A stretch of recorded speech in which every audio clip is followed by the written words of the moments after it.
कुछ लोग उन चीजों के लिए दुखी होते हैं जो उनके पास नहीं है। ऐसी स्थिति में तनाव बना रहता है और सुख नहीं मिल पाता है। इस संबंध में एक कथा प्रचलित है। कथा के अनुसार पुराने समय में एक व्यक्ति समुद्र किनारे टहल रहा था। तभी उसे चांदी की एक छड़ी मिली। छड़ी पाकर वह बहुत खुश हो गया। कुछ देर टहलने के बाद उसकी इच्छा हुई कि समुद्र में नहा लेना चाहिए।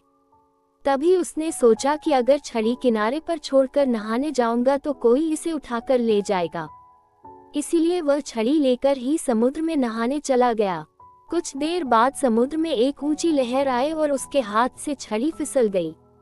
लहर के साथ ही वह छड़ी भी बह गई। चांदी की छड़ी खोने से व्यक्ति दुख हो गया। वह किनारे पर ही बैठ गया। तभी वहां एक संत टहलते हुए आए। उन्होंने व्यक्ति को दुखी देखा तो परेशानी की वजह पूछी।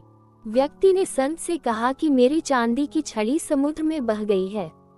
संत ने पूछा कि छड़ी लेकर समुद्र में नहाने क्यों गए थे।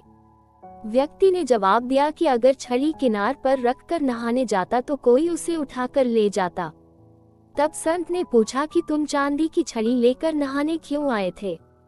व्यक्ति ने जवाब दिया कि मैं छड़ी लेकर नहीं आया था, ये तो मुझे यहीं पड़ी हुई मिली थी। ये सुनते ही संत हंसने लगे। उन्होंने कहा कि जब वो छड़ी तुम्हारी थी ही नहीं तो उसके खोने पर दुखी क्यों होते हो।